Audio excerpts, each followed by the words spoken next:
नमस्कार दोस्तों, R K study 94 YouTube channel पर है आप सभी का एक बार फिर से स्वागत है। दोस्तों, हम हिंदी व्याकरण में समास पढ़ रहे थे और समास के अंतर्गत हमने अविभाव समास, तत्पुरुष समास, द्वंद्व समास, द्विगु समास और कर्मधारय समास था, उसका हमने अध्ययन कर लिया था पीछे की क्लासों में। आज हमारा एक और समास और इस समास के साथ में जो बहुव्रीहि समास है और ये समास पूरा होने के साथ ही हमारा जो समास का जो टॉपिक है वो कंप्लीट हो जाएगा।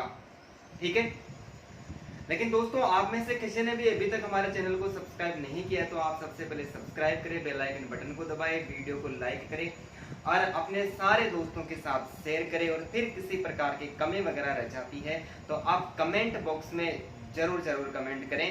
और सभी को गुड इवनिंग और साथ ही में सभी भावी शिक्षकों को टीचर्स दिवस की अर्थात शिक्षक दिवस की हार्दिक ढेर सारी शुभकामनाएं मेरी तरफ से भी। ठीक है दोस्तों, तो बिना देरी के स्टार्ट करते हैं। बहुव्रीहि समास कौन सा भाई? बहुव्रीहि समास। बहुव्रीहि समास की पहचान क्या है?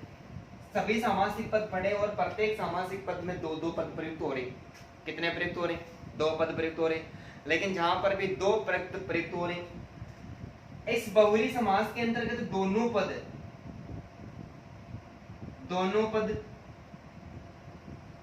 अपना मूल अर्थ खो देते हैं। दोनों पद क्या करते हैं भाई?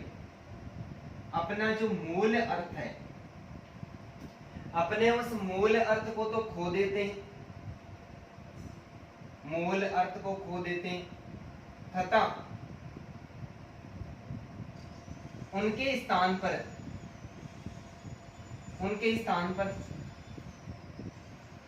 अन्य अर्थ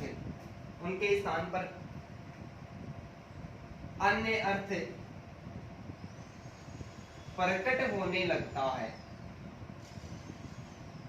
दोनों पद अपने मूल अर्थ को खो देते हैं भाई। क्या करते हैं? उनका जो वास्तविक अर्थ निकलता है, वास्तविक अर्थ को खो देते हैं और उनके स्थान पर कोई अन्य अर्थ निकलने लगता है तो वहां बहुव्रीहि समास माना जाता है।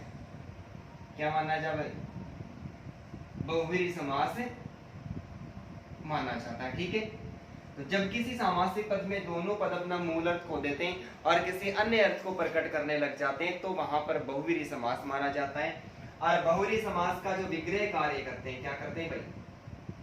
बहुव्रीहि समास का जो विग्रह कार्य करते हैं, विग्रह कार्य करते समय दोनों पदों के बीच में जिसका, जिसकी, जिसके, जिसका,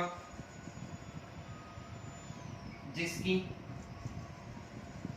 जिसके एवं जो शब्द लिख दिया जाता है, जिसका, जिसकी, जिसके एवं जो शब्द लिख दिया जाता है। तो बहुव्रीहि समास का विग्रह कार्य करेंगे तो दोनों पदों को लिखेंगे और दोनों पदों को लिखने के बाद में जिसका, जिसकी, जिसके और जो शब्द बीच में जोड़ दिया जाता है, तब कोई तीसरा अर्थ निकलता है तो उसे क्या कहते हैं? उससे बहुव्रीहि समास कहते हैं। मैं कुछ उदाहरण लिख रहा हूँ, पहले मैं आपको समझा देता हूँ एक दो उदाहरण में, उसके बाद में मैं उदाहरण लिखूंगा और सभी उदाहरणों का जो रिप्लाई है वो आपको कमेंट करके जल्दी बताना है। ठीक है, सबसे पहले जैसे लंबोदर शब्द है, कौन सा भाई? लंबोदर। और लंबोदर का समास विग्रह होगा लंबा है उदर जिसका वह। लंबा है उदर जिसका, उदर पेट को कहते हैं और जिसका बड़ा पेट है उसको क्या कहते हैं? लंबोदर। श्री गणेश को कहते हैं। किसको कहते हैं भाई? तीसरा अर्थ यहाँ पर देखो, लंबा और उदर दो शब्द, दोनों पदों ने क्या कर दिया? अपना मूल अर्थ खो दिया और मूल अर्थ होने के बाद में यहाँ पर तीसरा अर्थ निकला है तो कौन सा समास हो गया? तो यहाँ पर बहुव्रीहि समास हो गया। कौन सा भाई? बहुव्रीहि समास हो गया। इसके अलावा देखो वीणा पानी, वीणा है पानी, ये जो पानी होता है इसका अर्थ हाथ होता है भाई। ठीक है, वीणा है पानी में जिसके वह। तो वीणा पाणी विद्या की देवी कौन सी भाई? सरस्वती। कौन सी? सरस्वती। वज्र पाणी, वज्र है पानी में यानी हाथ में, जिसके वह कौन भाई, देवराज इंद्र। सबसे कमीना देवता कौन सा था भाई, सबसे कमीना ये देवराज इंद्र ही था। ठीक है, देवराज इंद्र की वजह से अहिल्या को पत्थर बना दिया गया था। और उसके बाद में काफी वर्षों के बाद में जब भगवान विष्णु ने श्री राम के रूप में अवतार लिया तो उस परमात्मा के स्पर्श से वो वापिस अहिल्या सुंदर नारी बनी थी। उसको पत्थर बनाने में योगदान किसका था, इस देवराज इंद्र का था। इतना कमीना था कि हर किसी की औरत पर ये फिदा हो जाया करता था। ठीक है भाई, तो वज्र पानी, वज्र है पानी में जिसके वह कौन, देवराज इंद्र। तो सूल पानी, सूल का अर्थ क्या होगा, त्रिशूल। शूल है, कांटा है, नहीं भाई, सूल यानी त्रिशूल। सूल है पानी में जिसके वह कौन भाई, भगवान शिव। सूल है पानी में जिसके वह कौन है, भगवान शिव। तो जब किसी सामासिक पद में दोनों पद क्या करते हैं, दोनों पद अपने मूल अर्थ को खो देते हैं और दोनों पदों का मूल अर्थ खो जाता है, उसके बाद में क्या होता है, कोई अन्य अर्थ प्रकट होने लगता है, यानी तीसरा अर्थ निकलता है, तो वहां पर बहुव्रीहि समास माना जाता है। कौन सा भाई, बहुव्रीहि समास। और बहुव्रीहि समास का विग्रह कार्य करते समय दोनों पदों को लिख देंगे, उसके आगे जिसका, जिसकी, जिसके और जो शब्द जोड़ दिया जाता है तो वहां पर बहुव्रीहि समास माना जाता है। ये 4 उदाहरण मैंने आपके सामने प्रस्तुत किए। यानी चारों उदाहरणों का आप एक बार स्क्रीनशॉट ले लो। इसके बाद में जो भी मैं उदाहरण लिखूंगा, साफ नहीं दिख रहा है क्या, ये लो भाई, साफ दिखेगा।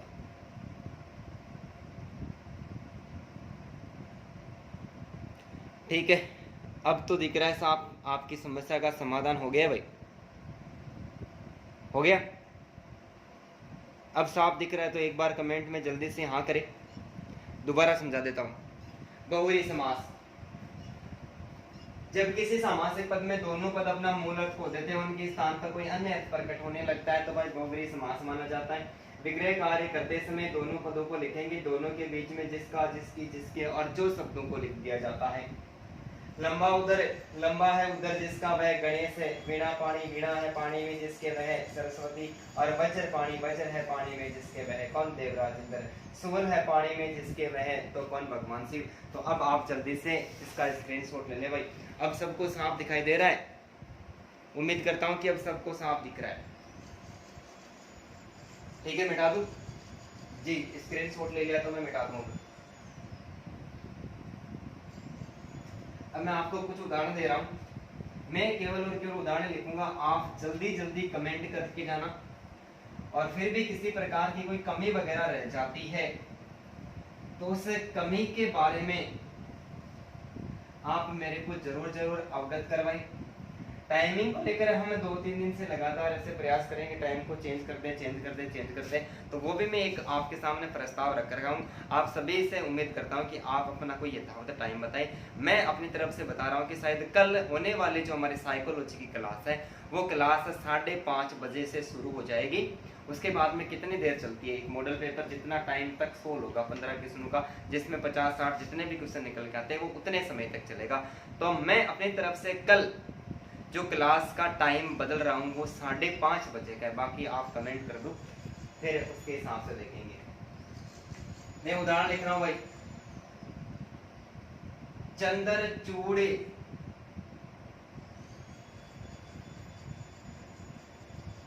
चंद्रशेखर,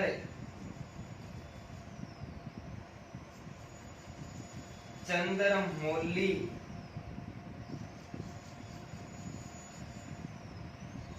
त्रिनेत्र, चंद्रमौली, त्रिनेत्र, षणमुख,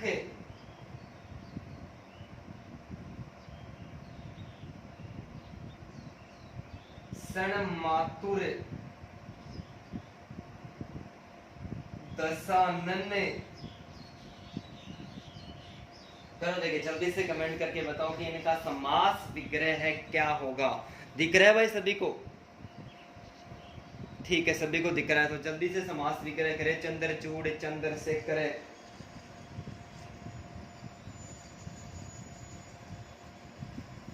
चंद्रमौली, त्रिनेत्र, षणमुख, षणमातुर और दशानन। देखो भाई, सभी का प्रयास वास्तव में सराहनीय है, सभी धन्यवाद के पात्र हैं। दोस्तों आप लगातार मेरे साथ बने रहें, मैं आपको वास्तव में इतना अच्छा करवा रहा हूँ, आपको ऐसा लिखा हुआ मैटर कहीं पर भी नहीं मिलेगा, ठीक है। चंद्रचूड़, चंद्रमा है चूड़ पर जिसके वह, कौन भाई, चंद्रमा किसके सिर पर विराजमान है? अरे भगवान शिव के, ठीक है। चंद्रशेखर, चंद्रमा है शिखर पर जिसके, चंद्रमा है शिखर पर जिसके वह, तो भी किसको कहा जाता है? चंद्रशेखर भी भगवान शिव को ही कहा जाता है। चंद्रमौली, चंद्रमा है, मौली यानी मस्तक की बात हो रही है। अरे माथे पर चंद्रमा किसके विराजमान है? चंद्रमा है मौली पर जिसके वह, तो चंद्रमौली भी किसको कहा जाता है भाई? भगवान शिव को ही कहा जाता है। त्रिनेत्र, अरे त्रिनेत्र में द्विगु समास है क्या? नहीं है। तीन है नेत्र जिसके वह,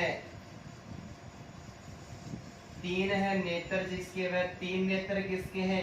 अरे तीसरी आंख भी किसकी है? भगवान शिव की है। भगवान शिव की पत्नी का नाम था उमा। क्या नाम था भाई? भगवान शिव की पत्नी का नाम उमा था। और उमा का जो पिता, इस उमा के पिता ने अश्वमेघ यज्ञ करवाया। कैसा यज्ञ करवाया भाई? अश्वमेघ यज्ञ करवाया। और उस अश्वमेघ यज्ञ के अंतर्गत सारे अन्य देवी देवताओं को, राजा महाराजाओं को, सबको, राजकुमारों को बुलाया, लेकिन उमा और शिव को नहीं बुलाया। उमा और शिव को नहीं बुलाया। क्यों नहीं बुलाया? कि उमा के पिता ने यह सोचा कि जब मेरा दामाद, भगवान शिव उसका दामाद था, ये इस सभा में अश्वमेघ यज्ञ में शामिल होने के लिए आएगा, और तब मैं लोगों को क्या कहूंगा कि मेरा दामाद नशेड़ी, गले में सांप है, भांग, धतूरा, अफीम, गांजा इनका सेवन करता है, और घोड़े पर न चढ़कर ये बैल पर चढ़कर आता है। जब लोग इसको इस अवस्था में देखेंगे तो कहेंगे यार कि क्या ऐसा व्यक्ति है। इसीलिए सबको बुलाया, लेकिन शिव और पार्वती को अश्वमेघ, शिव और उमा को अश्वमेघ यज्ञ में नहीं बुलाया। नहीं बुलाया तो कोई बात नहीं, भारतीय नारी और सब पर भारी। उमा एक बार भगवान शिव पर फिर भारी पड़ी। भारी ऐसे पड़ी कि हट, बाल हट, जोग हटे और तिरिया हटे। अरे महिलाओं को हटे, हट तीन होते। एक छोटे से बालक का हटे बहुत खतरनाक होता है। बालक हट कर लेता है कि माँ मुझे तो चांद चाहिए, माँ चांद कहाँ से लेकर देगी? चांद लाकर भी दे देगी, तो फिर पूर्णिमा की रात को वो चांदनी कौन करेगा? लेकिन फिर भी माँ क्या करती है? अपने इस बालक के हट को तोड़ देती है। वो अंदर से दर्पण लेकर आती है, दर्पण में चांद को बालक को दिखाती है और दे देती है कि ये ले तेरा चांद तेरे पास में आ गया। तो बालक रोकर भी क्या करता है? चांद को। जोग हटे, जोग यानी योग साधना का हटे। कैसा हट भाई? योग साधना का हटे। परमपिता परमात्मा को प्राप्त करने के लिए, मोक्ष की प्राप्ति करने के लिए ऐसे तपस्वी हुए जिन्होंने अपना सब कुछ परमात्मा के प्रति समर्पित कर दिया है। योग साधना का जो हट होता है ये सबसे खतरनाक होता है। जो व्यक्ति जोगी वगैरह बनते हैं ना, उनकी बात है। तिरिया हटे, नारी का हट। तिरिया किसका पर्यायवाची है? नारी का पर्यायवाची। तिरिया हटे, ये तिरिया ने फिर हट कर लिया कि मैं तो अश्वमेघ यज्ञ में जाऊंगी तो जाऊंगी, चाहे तू कुछ भी कर ले। अकेले भी नहीं जाऊंगी, तू मेरे साथ जाएगा तो ही जाऊंगी। भगवान शिव से इस प्रकार का हट कर लिया। भगवान शिव ने कहा, भगवान शिव ने उमा से कहा कि बिन बुलाए किसी के घर पर पग नी मेलनु बिना मान मनवार। दूसरे सामने वाला व्यक्ति जब तक आपको अपने घर पर नहीं बुलाता है तब तक उसके घर पर नहीं जाना चाहिए। वहां पर बोले हमें बुलाया नहीं और वहां पर हम जाएंगे तो हमारा सम्मान कोई नहीं करेगा, वहां पर हमारा तो अपमान ही होगा।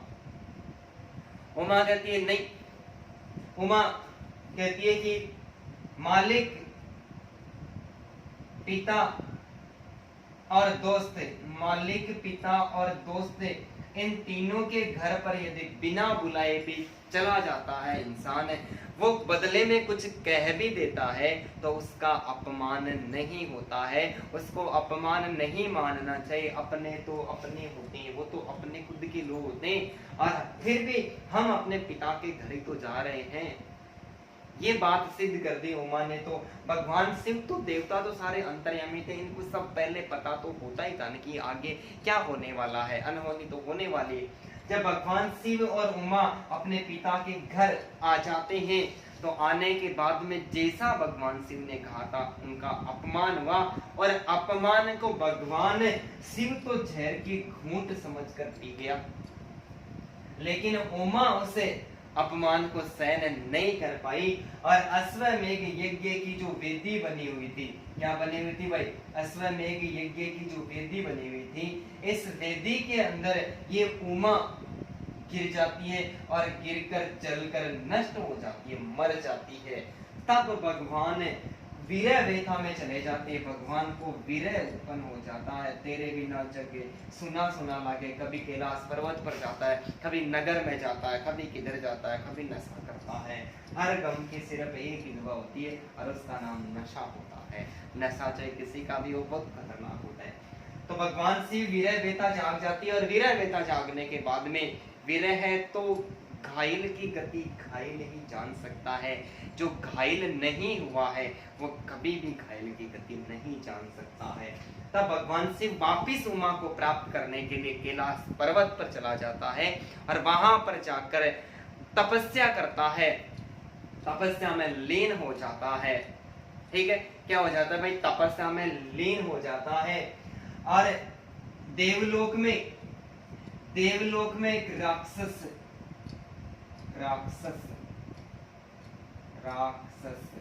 ये हो गया क्या भाई? देवलोक में वाणासुर नाम का एक राक्षस, वाणासुर नाम का एक राक्षस उपद्रव मचा देता है।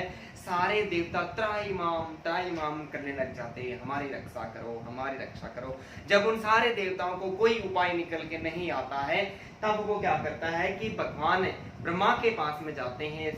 ब्रह्मा उनको उपाय बताए कि भगवान शिव कैलाश पर्वत पर तपस्या में लीन है और इधर हिमाचल में मेना के घर, किसके घर? मेना के घर उमा ने पार्वती के रूप में जन्म ले लिया है और पार्वती के रूप में जन्म ले लिया है। शिव, भगवान शिव इस उमा को वापस प्राप्त करने के लिए कैलाश पर्वत पर तपस्या कर रहा है। एक दिन नारद मुनि हिमाचल की तरफ से गुजर रहे थे तो मेना किसकी माता है? पार्वती की माता मेना ने भगवान नारद मुनि से पूछ लिया कि नारद मुनि आप तो सर्वगुण संपन्न हो, आगे पीछे सबका भविष्य बताते फिरते हो, मेरी जो ये पुत्री है पार्वती, इस पार्वती का भी भविष्य देख के बताए ना। बोले इसका आगे क्या होने वाला है, इसका विवाह कैसे व्यक्ति के साथ में होने वाला है? बोले इसका विवाह एक महान व्यक्ति के साथ में होने वाला है जो अमर रहेगा हमेशा। ये बात सुनकर मेना खुश हो जाती है, लेकिन बोले वो अमर तो रहने वाला है लेकिन भांग, धतूरा, अफीम, गांजा और इतनी लंबी लंबी उसकी चटाई, बोले ऐसे व्यक्ति के साथ में होने वाला है। बोले नहीं मुनि, शुभ बोलो, मां तो एक ही छोरी है और एको मैं ब्याह के बड़े आदमी के साथ करना चाहूँ, मैं यहाँ का चटाड़ा आदमी के साथ एको ब्याह नहीं करना चाहूँ। बोले लेख तो यही लिखे हुए। तब पार्वती उससे पूछती है कि वो कौन है आदमी। तब पार्वती को बताता है कि ये भगवान शिव है। नारद मुनि बताता है कि भगवान शिव है। इधर पार्वती भगवान शिव को प्राप्त करने के लिए तपस्या करने लग जाती है और उधर भगवान शिव उमा को प्राप्त करने के लिए तपस्या कर रहा है और उमा ने पार्वती के घर पर मेना के घर पर पार्वती के रूप में जन्म ले लिया है। जब इस राक्षस का वध करने की बात आती है तो सारे जो देवी देवता है, बात थोड़ी सी लंबी हो गई, बस 1 मिनट में समझ देता हूँ शॉर्ट में, ठीक है। तब क्या हुआ कि बताना भी जरूरी था कि तीसरी आंख कैसे खुली उसकी। इस राक्षस को मारने के लिए क्या किया, राक्षस को मारने के लिए सारे देवता ब्रह्मा के पास में गए। ब्रह्मा ने कहा कि भगवान शिव और पार्वती का विवाह करवा दिया जाए और उनसे एक पुत्र की प्राप्ति होगी जिसका नाम था कार्तिकेय। क्षण मातुर और क्षण मुख, जिसके 6 मुख थे और 6 माताएं थी, उनका नाम कार्तिकेय था। कि कार्तिकेय की भगवान शिव और पार्वती का विवाह करवाया जाए और उनसे उत्पन्न होने वाली कोई भी संतान होगी, वो संतान इस राक्षस का वध करेगी। इसके अलावा तुम में से इस राक्षस को कोई भी नहीं मार सकता। अरे अब जाए कौन है, सांप के पास में कौन जाए। तब सबसे सुंदर देवता रति का पति कामदेव, नाम तो आपने सुना ही होगा।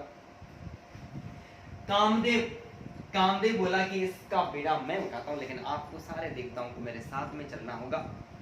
कामदेव पार्वती का सुंदर रूप धारण करता है और सुंदर रूप धारण करके कैलाश पर्वत पर चला जाता है और वहां पर जाने के बाद में भगवान शिव की तपस्या को भंग कर देता है।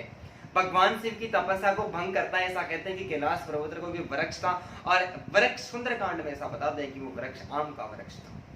तुलसीदास ने बताया सुंदरकांड में कि वो वृक्ष था, वो आम का वृक्ष था। भाई आम के वृक्ष में छिप जाता है। जब भगवान शिव दोनों आंखों से उसको देखता है कामदेव को, तो वो दिखाई नहीं देता है। तब वहां पर उसकी तीसरी आंख खुलती है और तीसरी आंख से जब कामदेव नजर आता है, कामदेव पर वो तीसरी नजर पड़ते ही कामदेव नष्ट हो जाता है। रति अपने पति का वियोग लेकर भगवान शिव के चरणों में आ गिरती है। भगवान शिव कहता है, उसको आशीर्वाद देता है कि तुम्हारो थारो चूड़ो चूड़नरी अमर रहे, तेरा सुहाग अमर रहे। अब बताओ, सुहाग को तो मार दिया उसने, अब अमर कैसे रहेगा। लेकिन फिर वापस से जब फिर भगवान शिव उसको वरदान देता है कि इसका दोबारा जन्म होगा और कामदेव का जब धर्म की हानि होती तब तब मैं अवतार लेता हूँ। जब कामदेव का जन्म होगा वो हर बार तुम्हारा ही पति बनेगा, वो किसी दूसरे का पति नहीं बनेगा।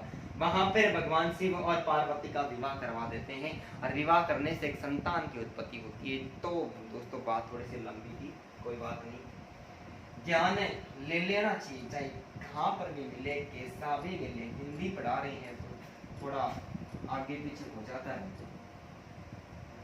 तब भगवान को त्रिनेत्र कहा जाता है। तीसरी आंख उसकी खुली थी। कार्तिकेय सन्मुख, 6 है मुख जिसके वह 6 है मुख जिसके वह कौन भाई, कार्तिकेय। और 6 है माताएं जिसकी, 6 है माताएं जिसकी वह, वो भी कौन, कार्तिकेय। 10 है आनंद जिसके, 10 है, सब जानते हो आनंद यानी मुख। 10 है आनंद जिसके वह कौन भाई, मैं रावण हूँ। एक बार रावण आया मेरे पास में और रावण ने आकर बोला, भाई साहब मेरे को एक बीड़ी दीजिए। क्या दीजिए, मेरे को एक बीड़ी दीजिए। मैंने कहा कि मैं आपको बीड़ी नहीं दे सकता। क्यों यार, तेरे 10 मुंह है, तू तो मेरा बंडल एक ही बार में खाली कर देगा, इसलिए मैं तेरे को बीड़ी नहीं दे सकता। खावत है ऐसी। ठीक है भाई, उम्मीद करता हूँ कि ये भी आपको आसानी के साथ में समझ में आया होगा। यदि हाँ समझ में आ गया है तो आप कमेंट में हाँ करें और जल्दी से स्क्रीनशॉट लें। मैं आपको कुछ और शब्द दे रहा हूँ, बहुत अच्छा पढ़ाऊंगा मैं आपको। ऐसा कोई विकल्प छोड़ूंगा ही नहीं कि कोई पर्सन बाहर से आ जाए और आपका पर्सन गलत हो जाए भाई। ठीक है, बिठा दो भाई।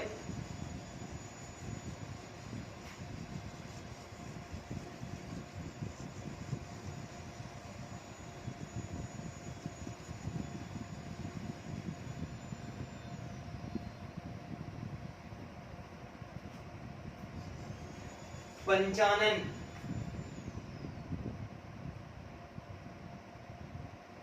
शाखा मृग,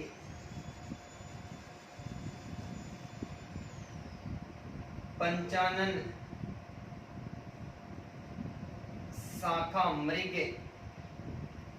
सुहासिनी,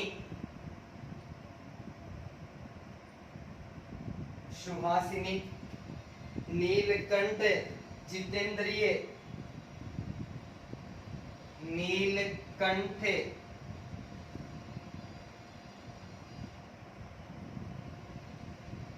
जितेंद्रिय, चतुरानन, माधव माधव गोपाल। बताओ देखो भाई, जल्दी जल्दी कमेंट करो और जल्दी जल्दी कमेंट करके जल्दी से बताओ क्या होगा। जल्दी कमेंट करो दोस्तों, आपके कमेंट बहुत लेट तक आते हैं जब तक मैं आगे निकल जाता हूँ, और फिर साधनों का अभाव है तो जो कमेंट पीछे निकल जाता है उसको मैं देख नहीं पाता हूँ। उसके लिए मैं आप सभी से क्षमा चाहता हूँ कि मोबाइल के अंतर्गत मैं आपको पढ़ा रहा हूँ और उसी में ही देखना पड़ता है, उसी में मेरा साथी साथ साथ में देखता रहता है, लेकिन मैं इधर लगा रहता हूँ तो उधर मेरे को पता नहीं चलता है। फिर भी मैं कोशिश कर रहा हूँ आपको एकदम से अच्छा करवाने की। मैं आप सभी की भावनाओं को समझता हूँ और आप सभी की भावनाओं का भी कदर भी करता हूँ। मैं बाद में कमेंट देख लेता हूँ कि आपने क्या पूछा, बीच बीच में मैं देखता रहता हूँ, ठीक है। पंचानन 5 है, आनन यानी मुख्य जिसके वह है। पंचानन कौन भाई? भगवान शिव। 5 मुख किसके थे? भगवान शिव के थे। शाखा मृग, शाखाओं पर दौड़ते हैं जो मृग, शाखाओं पर दौड़ते हैं जो मृग। कौन भाई? हिरण। सुहासिनी सुंदर है, हंसी जिसकी वह, सुंदर है हंसी जिसकी वह। इसको कहा गया सुहासिनी। भारत माता की जय। भारत माता को कहा गया है।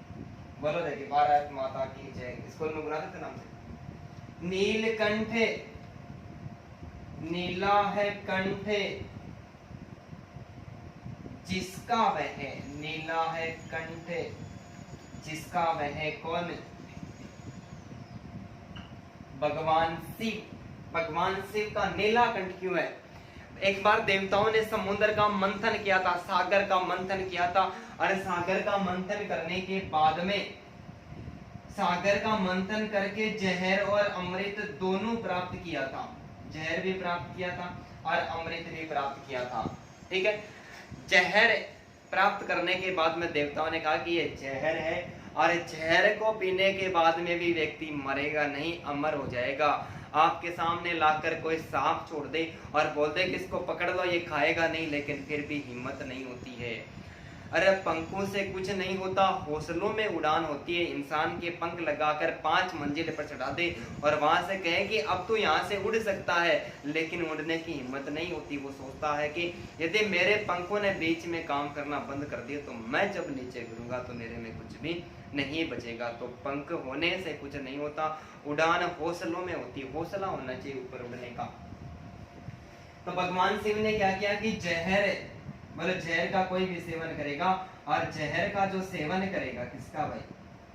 जहर का सेवन करेगा, वो व्यक्ति मरेगा नहीं, अमर हो जाएगा। तो किसी ने भी ये बिड़ा नहीं उठा। तब भगवान शिव ने कहा कि जहर को मैं पी लेता हूँ, देखता हूँ कि मैं मरता हूँ या जीवित रहता हूँ। अब भगवान शिव ने जहर को पी लिया, और जहर को पीने से उनका कंठ है वो नीले रंग का हो गया। इसलिए नीलकंठ किसको कहा गया है भाई? नीलकंठ भगवान शिव को ही कहा गया है, ठीक है भाई। अमृत जो लाए थे, अमृत राहु, राहु नाम का जो देवता था, राहु ने सोचा कि मैं अमृत पी के अमर हो जाऊं, अमृत पी के मैं अमर हो जाऊं। तो छिपकर ऐसे राहु ने अमृत का सेवन कर लिया, और देवताओं से कौन सी बात छिपी हुई रह सकती थी? ऐसी एक कल्पना की गई है, कोई देवता हुआ है या नहीं हुआ, अंधविश्वास में मैं विश्वास नहीं करता। राहु नाम का देवता, इसने अमृत का सेवन कर लिया, और अमृत का सेवन करने के बाद में जब इसने छिपकर छल कपट करके अमृत का सेवन किया, तो बलिदान के लिए अपना शीश इनको देना पड़ा था अमृत पीने के लिए, और जो जहर को पीकर रह गया वो वास्तव में फर्शी हो गया। जितेंद्रिय, जीत ली है, जीत ली है इंद्रियां,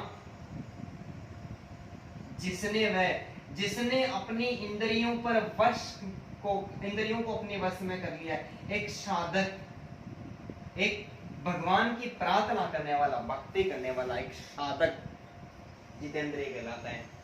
चार है आनंद जिसके वह, चार है आनंद जिसके वह, चतुरानन, चतुरानन मधु नामक राक्षस को मारने वाला, मधु नामक राक्षस को मारने वाला है जो वह। तो मधु राक्षस को किसने मारा था? कृष्ण ने मारा था। गायों को पालने वाला, किसको भाई? गायों को पालने वाला है जो वह। कौन? श्री कृष्ण। ठीक है भाई, उम्मीद करता हूं कि आप सभी को आसानी के साथ में समझ में आ रहा होगा। यदि समझ में आसानी के साथ में आ रहा है तो आप जल्दी से भाई स्क्रीनशॉट ले लें, स्क्रीनशॉट ले लें जल्दी से। अब देखो, मैं एक बहुत ही खतरनाक प्रश्न आपके सामने दे रहा हूँ। उदाहरण तो हम बहुत सारे पढ़ेंगे, लेकिन बीच में एक प्रश्न की बात कर लेते हैं। घुमा फिरा के 3-4 बार पूछा जा चुका है। बस करना क्या है? वही करना है, कमेंट करना है। कौन सा समास है विकल्प में आपको दूंगा, आपको देखकर कमेंट करना है। कमेंट करने की कंजूसी मत करो यारो दोस्तों, कमेंट करो।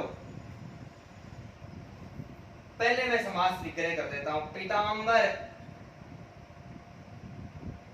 पीत है अंबर जिसके वह, पीत है अंबर, अंबर यानी वस्त्र, पीत यानी पीले रंग के, पीत है अंबर जिसके वह,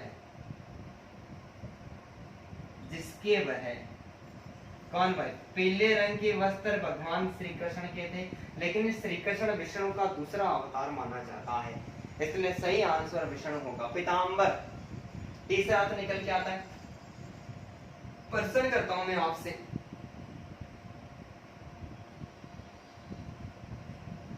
पीतांबर शब्द में समास है, पीतांबर शब्द में समास है। ठीक है, पहला जो विकल्प है बहुव्रीहि समास, कमेंट करते जाना जल्दी जल्दी।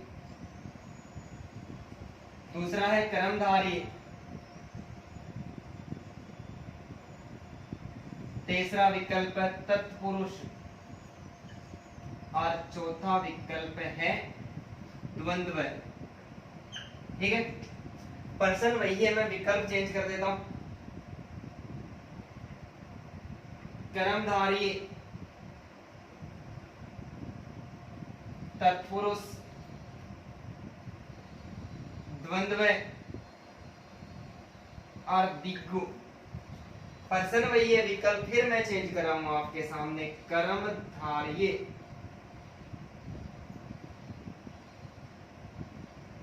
बहुव्रीहि, दोनों, कोई नहीं, दोनों और कोई नहीं। ठीक है, और दे रहा हूं मैं पर्सन। पर्सन एक हो गया, एक में 3 पर्सन निकल गया कि ये दूसरा हमारा एक और पर्सन। कहां चले तुम राम नाम का पीतांबर तन पर डाले, कहां चले तुम राम नाम का पीतांबर तन पर डाले। रेखांकित पद में समास है, रेखांकित पद में समास है। कौन सा समास है भाई? पर्सन आपके सामने, विकल्प में आपको दे रहा हूं।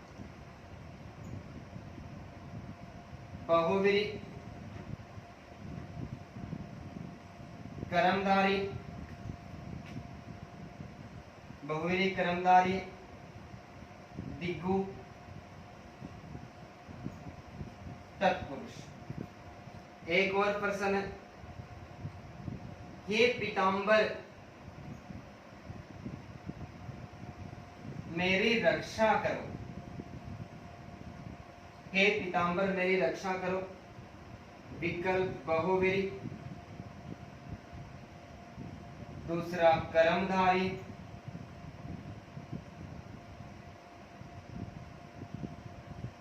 तीसरा द्विगु, चौथा तत्पुरुष। प्रश्न आपके सामने में, जल्दी जल्दी कमेंट करके जल्दी जल्दी बताओ। सबसे पहले प्रश्न के बारे में बताना है कि पीताम्बर शब्द में समास है, यानी पीताम्बर शब्द में कौन सा समास है? बहुव्रीहि, कर्मधारय, तत्पुरुष और द्वंद्व। ठीक है, तो यहाँ पर देखो पीताम्बर से लिखा है, तो इसका अर्थ होता है पीत है अंबर जिसके वह, कौन? भगवान विष्णु। तीसरा अर्थ निकल के आ रहा है, पहला प्रश्न का सही आंसर क्या हो जाएगा? बहुव्रीहि समास हो जाएगा। प्रश्न में ये विकल्प चेंज है, पीताम्बर शब्द में समास है, कर्मधारय, तत्पुरुष है, द्वंद्व और द्विगु। क्या होगा भाई? बहुव्रीहि समास जब विकल्प में नहीं होता है तब कौन सा समास होता है? बताओ रे जल्दी जल्दी। बहुव्रीहि समास जब विकल्प में नहीं होता है तो कर्मधारय समास। पीताम्बर शब्द में कौन सा समास? कर्मधारय समास माना जाता है। तो यहाँ पर जब कर्मधारय और बहुव्रीहि दोनों विकल्प में, तो प्रथम वरीयता बहुव्रीहि को दी जाएगी, नहीं है तो कर्मधारय समास को माना जाएगा। और तीसरा है पीताम्बर शब्द में समास है, कर्मधारय भी बहुव्रीहि विकल्प में दोनों है, तो क्या माने जाएंगे? दोनों माने जाएंगे। बात समझ में आ गई क्या? अरे मेरे द्वारा बताया गया तथ्य आपको समझ में आए तो जल्दी से कमेंट बॉक्स में हाँ करें भाई। कहाँ चले तुम राम नाम का पीताम्बर तन पर डाले, पीताम्बर तन पर डाले, रेखांकित पद में समास है, विकल्प में बहुव्रीहि, कर्मधारय। सोच समझ के आंसर देना है भाई, गलत नहीं होना चाहिए, सोच समझ के आंसर देना है। कहाँ चले तुम राम नाम का पीताम्बर तन पर डाले। जल्दी से कमेंट करो, जो भी स्टूडेंट्स कमेंट कर रहे हैं वो धन्यवाद का पात्र है। बहुत बहुत धन्यवाद भाई आप सभी को, आप ऐसे ही प्रयास करते रहे सभी लोग।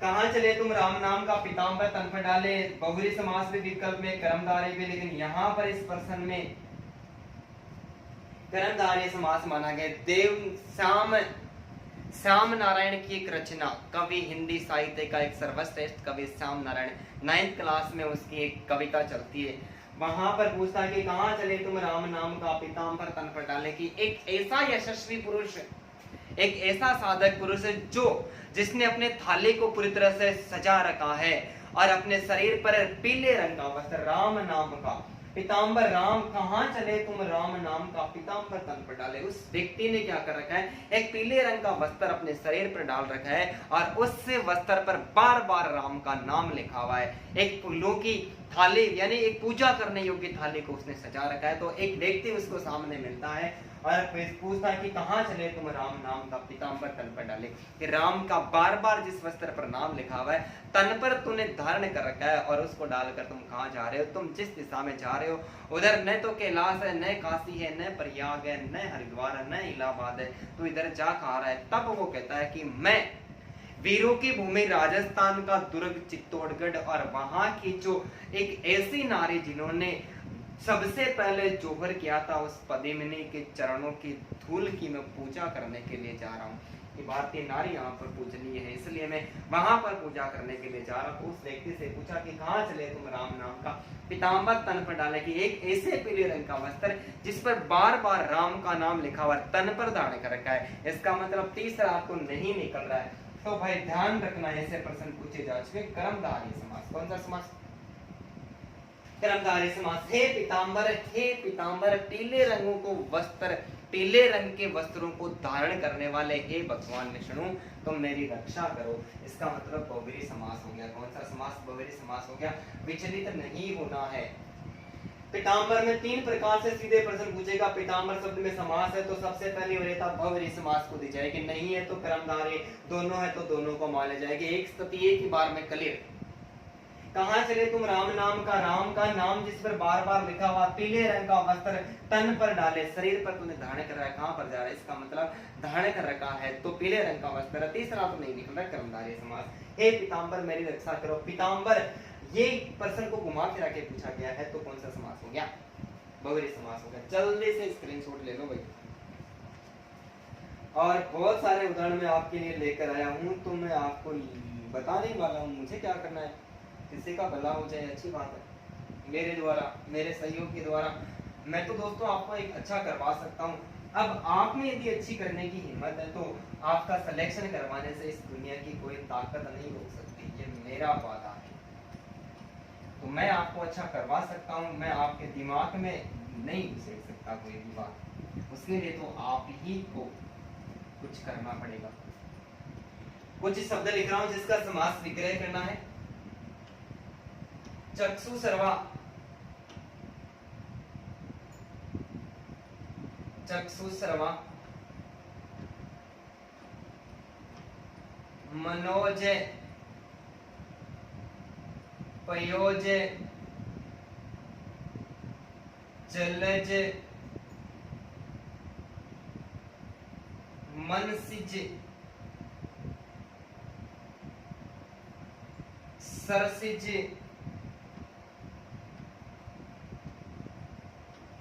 रतन गर्भा और सहस्त्राक्ष, सहस्त्राक्ष। जल्दी जल्दी कमेंट करें भाई और जल्दी से बताएं इनका सभी का विग्रह कार्य कैसे होगा, विग्रह कार्य कैसे होगा। चक्षु सर्वा, मनोज पयोज जलज मनसित सरसिज रतन गर्भा और सहस्त्राक्ष।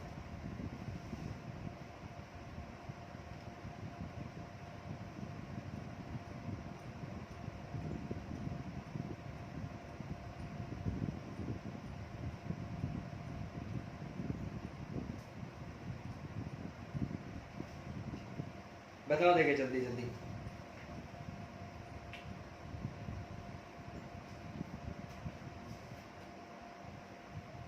देखो धन्यवाद सभी को। चक्षु, चक्षु यानी आंखें, चक्षु से सुनता है स्वर्ण, चक्षु से स्वर्ण करता है जो वह, कौन भाई, सांप के कान नहीं होते, केवल आंखों से ही सुनता है, आंखों से ही देखता है। मने प्लस जय, मन यानी मन में जन्म लेने वाला है जो वह, अरे मनोज कामदेव का पर्यायवाची, किसका भाई, कामदेव का पर्यायवाची।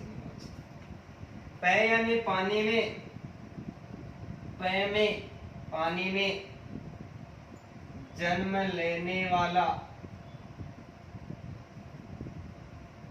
है जो वह, पानी में जन्म लेने वाला कौन भाई, कमल का पर्यायवाची है पयोजय।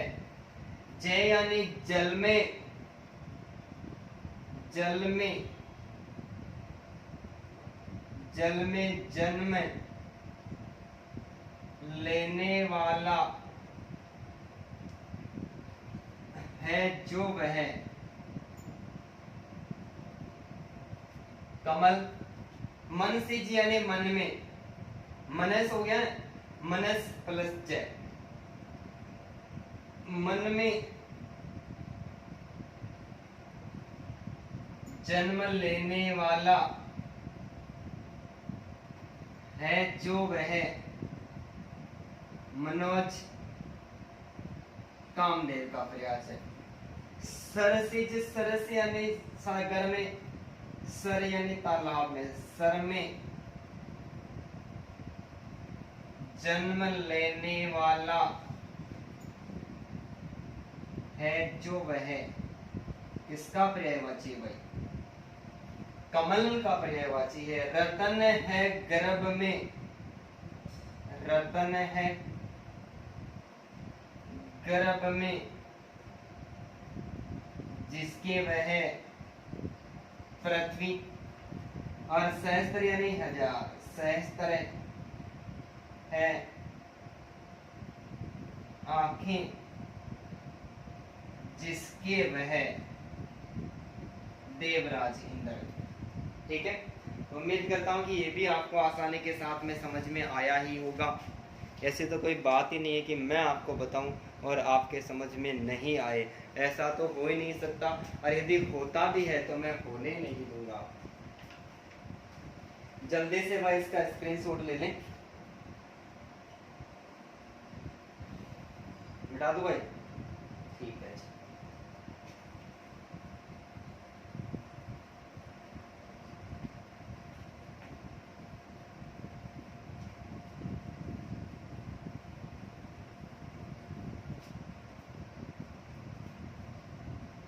ठीक है, मैं कुछ और उदाहरण यहाँ पर लिख रहा हूँ। वज्रांग, साथ साथ में विग्रह करते जाना। वज्रांग, वक्रतुंड महाकाय, सूर्य कोटि समप्रभ, सूत पुत्र, हलधर,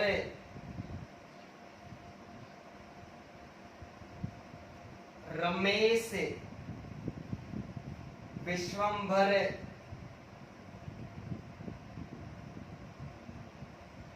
षटपद,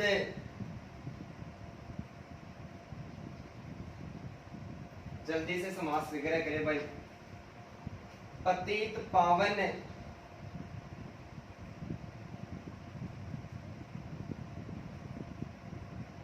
पतित पावन, महावीर, हंस वाहिनी, हंस वाहिनी ऐसावर दो, अवगुण हर के सदगुण भर दो। हंस है वाहन जिसका वह, जल्दी से कमेंट करो भाई, बताओ देखे जल्दी से। आपके उत्तर की हमें प्रतीक्षा है दोस्तों, जल्दी से कमेंट करो और जल्दी से बताओ क्या होगा।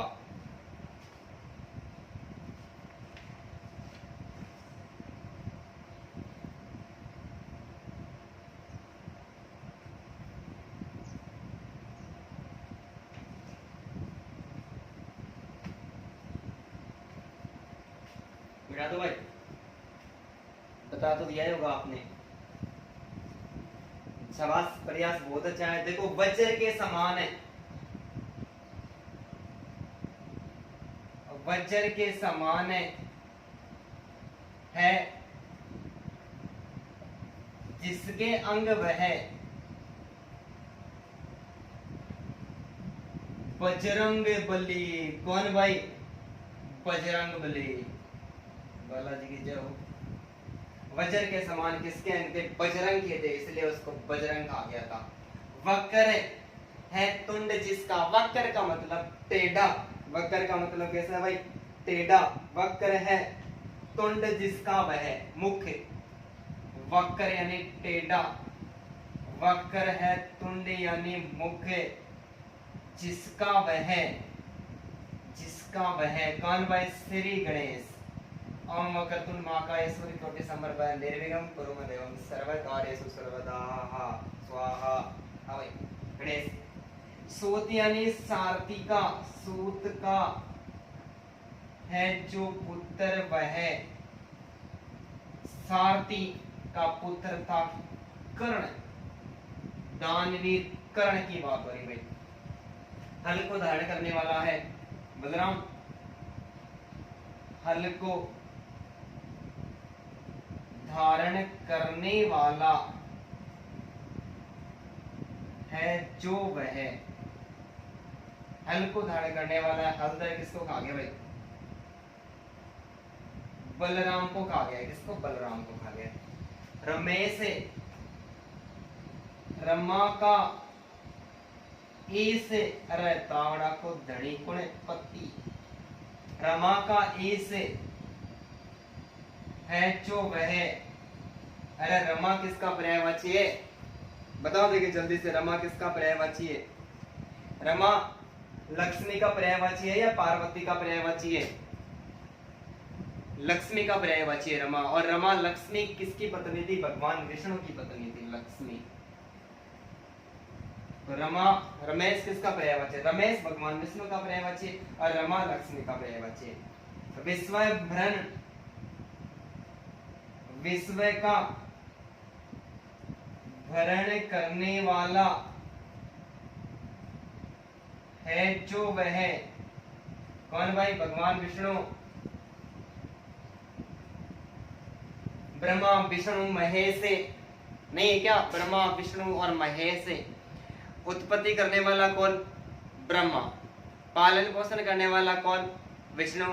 और प्रलयकारी शक्तियों से बचाने वाला कौन, भगवान शिव। 6 पद, 6 है पद जिसके वह, 6 है पद जिसके वह, जिसके 6 पद है वो कौन है भाई, भ्रमर, रात भ्रमर, रात तक एक भ्रमर, रात तक एक भंवरा फूल पर मंडरा रहा है ना, शाम तक एक भंवरा फूल पर मंडरा रहा, शाम होते ही कंबल की पंखुड़ियों में बंधता। बहुत शानदार गाना है, सदाबहार गाना है कि एक भ्रमर क्या करता है। एक भ्रमर, एक व्यक्ति के मन के स्वभाव के बारे में एक भ्रमर को संबोधित किया गया है कि एक भ्रमर क्या करता है। ये भ्रमर एक कठोर लकड़ी को काट कर उसके अंदर छेद करके अपना बिल बना लेता है, लेकिन भ्रमर कमल, शाम होते ही कमल की कोमल पंखड़ियों के अंदर बंध जाता है, पूरी रात सुबह होने की प्रतीक्षा करता रहता है, लेकिन उस कोमल पंखड़ियों को नहीं भेद सकता है। व्यक्ति के मन का स्वभाव होता है। पतितों का यानी गरीबों का, गिरे हुए लोगों का, पतितों का पावन यानी सहायक है जो वह है। पतितों का पावन कौन, वह ईश्वर भगवान। हंस है वाहन जिसका वह, हंस है वाहन जिसका वह कौन भाई, सरस्वती। वाणी की देवी कौन, सरस्वती। तो भाई स्क्रीनशॉट ले, ये भी आपको आसानी के साथ में एकदम सरल तरीके से समझ में आया होगा। मिटा दूं?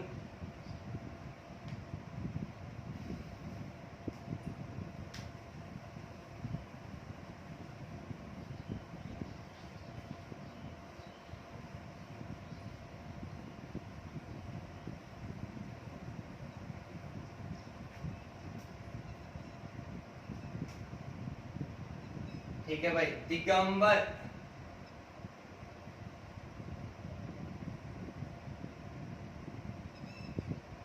महावीर, गजानन, दिशाएं हैं जिनका वस्त्र वह, दिशाएं ही है जिनका वस्त्र वह, जिनका वस्त्र दिशाएं हैं। कल भी बात कर चुके हैं भगवान शिव। महान है जो वीर, कौन भाई, महावीर किसको कहा गया, महान है जो वीर, कौन, हनुमान को क्या कहे, महावीर कहा गया। गज है आनंद जिसका वह, गज है आनंद यानी मुख जिसका वह, कौन भाई, गणेश। गजानन किसको कहा गया, गणेश को कहा गया। एक बार की बात है, एक गणेश भगवान, जो भगवान है विष्णु, ब्रह्मा, महेश, देवताओं की एक सभा हो रही थी। देवताओं की सभा में एक छोटा सा बालक गणेश है। एक गणेश गौरी पुत्र गणेश है, न कि भगवान शिव और पार्वती का पुत्र गणेश है। गौरी, गौरी किसका, गौरी तेरा गांव बड़ा प्यारा, हिमाचल की गौरी, और जिसका नाम था पार्वती, पार्वती का पुत्र था। गौरी पुत्र गणेश था कि एक बार भगवान शिव घर पे नहीं थे, कहीं बाहर गए हुए थे, और पार्वती उस समय स्नान कर रही थी। अपने शरीर का जो मैल उतारा, उस मैल से एक छोटे से बालक, छोटे बालक को बनाया, और बालक को छोटा सा बालक बनाया, और बालक बनाकर अपने द्वार पर बैठा दिया कि बेटा बाहर से कोई आए और आकर पूछे कि तेरे पिता कहाँ गए हैं, तेरी माँ कहाँ गई है, तो बोल देना कि मेरी माता अंदर स्नान कर रही है, आप अंदर जाने की चेष्टा नहीं करें। तो पार्वती ने अपने मैल से बनाया था। किसको, एक धारणा है यार, आप जानते हो सब, भगवान गणेश। देवताओं की सभा चल रही थी, और देवताओं की सभा के अंतर्गत क्या किया, गणेश ब्रह्मा के साथ में विचार विमर्श के अंतर्गत उलझ गए, और ब्रह्मा की हर बात को काटने लगे, काटने लगे, काटने लगे। भगवान शिव पास में खड़ा था। सबसे ज्यादा क्रोधित कौन, भगवान शिव। आशुतोष से सर्वाधिक प्रसन्न होने वाला, सबसे जल्दी प्रसन्न होने वाला भी कौन, भगवान शिव। भगवान शिव को क्रोध आता है और क्रोध आने पर भगवान शिव क्या करता है, इस बालक गणेश को कहता है कि तू ब्रह्मा जी से वाद विवाद ना कर। ब्रह्मा एक छोटे से बालक को बालक समझकर माफ कर देता है, लेकिन फिर भी रुकने का नाम नहीं लेता है। तब भगवान शिव को क्रोध आता है और अपने त्रिशूल से श्री कृष्ण श्री गणेश की जो गर्दन है वो धड़ से अलग कर देता है। और अलग करने के बाद में पार्वती को इस बात का पता चलता है। पार्वती लाल पीली होकर वापस भागी दौड़ी आती है। तब भगवान कहता है कि शेष को तो मैं नहीं लगा सकता, लेकिन जाओ आप किसी भी कोई भी जानवर कोई भी व्यक्ति कोई कुछ भी मिले उसकी गर्दन काट के लेके आ जाना, मैं उसकी गर्दन इस पे जोड़ दूंगा। तो सबसे पहले एक हाथी का बच्चा मिलता है, उसकी गर्दन वो काट कर लाते हैं और गज का गर्दन गणेश के लगा देते हैं, इसलिए इसको गजानन। गज है आनंद यानी मुख जिसका है। लेकिन यहाँ पर एक और बात निकल के आती है दोस्तों, एक आदमी की गर्दन पतली से होती है, हाथी की गर्दन इतनी चौड़ी होती है, तो एक आदमी की धड़ पर हाथी की गर्दन कैसे लगा दी, मैं नहीं मान सकता इस बात को।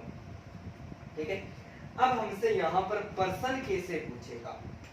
गजानन शब्द में समास है, पहला प्रश्न आज का। गजानन शब्द में समास है, गजानन शब्द में समास है भाई। ठीक है, विकल्प बहुव्रीहि कर्मधारी तत्पुरुष और द्विगु। पर्सन वही है, विकल्प देता हूं मैं आपको, तत्पुरुष कर्मधारी द्विगु और द्वंद्व। पर्सन वही है, पर्सन में चेंज करता हूं भाई, पर्सन अलग है। ठीक है, पर्सन है गजानन फर्तम पूज्य देव है, गजानन फर्तम पूज्य देव है। कौन सा समास है?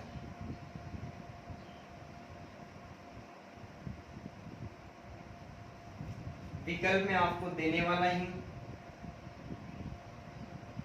बहुव्रीहि कर्मधारी तत्पुरुष और द्विगु समास। फिर मैं आपको एक और प्रश्न देने वाला हूं। पार्वती के कोप यानी क्रोध को शांत करने के लिए, पार्वती के कोप को शांत करने के लिए देवताओं ने बालक गणेश की धड़ पर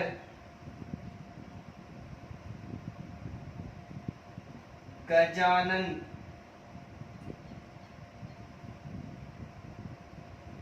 लगाया। तो यहाँ पर जो गजानन शब्द है इसमें कौन सा समास है? विकल्प में आपको देता हूं बहुव्रीहि तत्पुरुष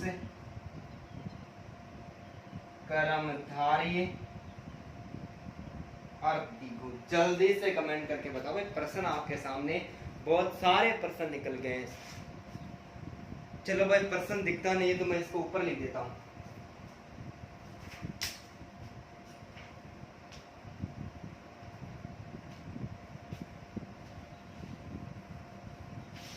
ऊपर लिख देता हूं।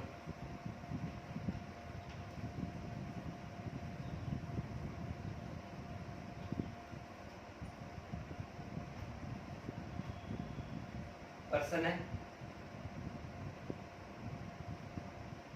पार्वती के कोप यानी क्रोध, पार्वती के कोप को शांत करने के लिए देवताओं ने बालक गणेश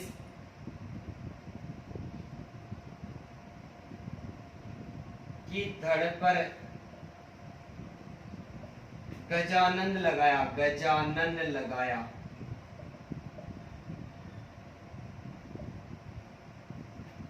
रेखांकित पद में कौन सा समास बताना है? रेखांकित पद में कौन सा समास है? विकल्प में आपको दे रहा हूं, बहुव्रीहि समास,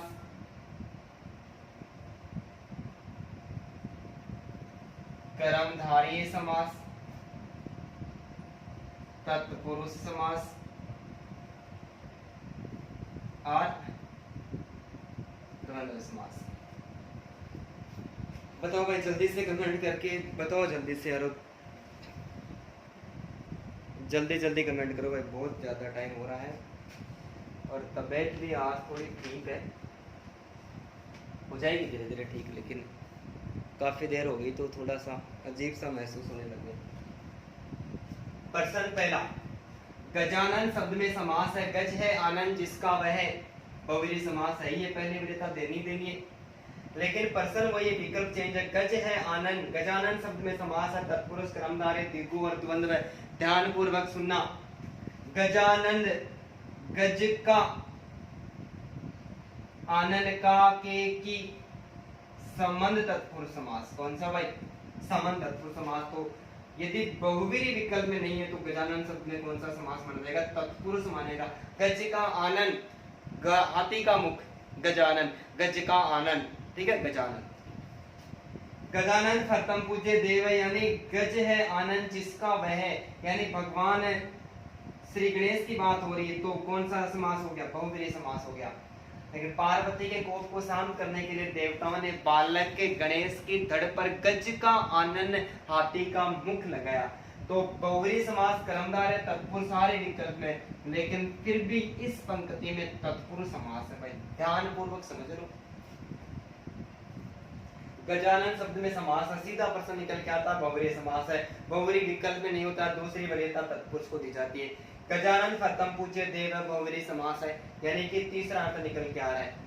लेकिन पार्वती के कोप को यानी क्रोध को शांत करने के लिए देवताओं ने बालक के गणेश की धड़ यानी शरीर पर गज आनंद, हाथी का मुख लगाया, हाथी का मुख, गज का आनंद लगाया। इसका मतलब बहुव्रीहि कर्मधारय विकल्प में होने के बावजूद भी कौन सा समास है? तत्पुरुष समास है। उम्मीद करता हूँ कि आप सभी को समझ में आया होगा। यदि मेरे द्वारा पढ़ाया गया जो भी मैटर है, जो भी क्लास है, वो आपको आसानी के साथ में समझ में आती है। दोस्तों, वीडियो को लाइक करें, शेयर करें और कमेंट करें, और किसी भी प्रकार की कमी रह जाती है उसके बारे में मेरे को जरूर बताएं। लेकिन आप मेरे चैनल को जरूर सब्सक्राइब करें, बेल आइकन बटन को दबाना न भूलें। मैं एक से एक बढ़कर हर वीडियो मेरा एक जैसा ज्यादा, ऐसा नहीं कि मैं किसी वीडियो में ज्यादा प्रयास करता हूँ, किसी में कम करता हूँ। मैं साइको भी वैसी पढ़ाता हूँ, तो हिंदी भी वैसी पढ़ाता हूँ, ठीक है। तो दोस्तों, बहुत सारी मेहनत लगती है, आपको तो केवल छोटा सा काम है, वीडियो को लाइक करना, शेयर करना, कमेंट करना और चैनल को सब्सक्राइब करना। तो मिलते हैं कल एक साइकोलॉजी का मॉडल पेपर 7वां लेकर। टाइमिंग हमारा रहेगा कल का 5:30 बजे का। तो सभी को एक बार से फिर गुड इवनिंग, धन्यवाद, नमस्कार, जय हिंद, जय भारत।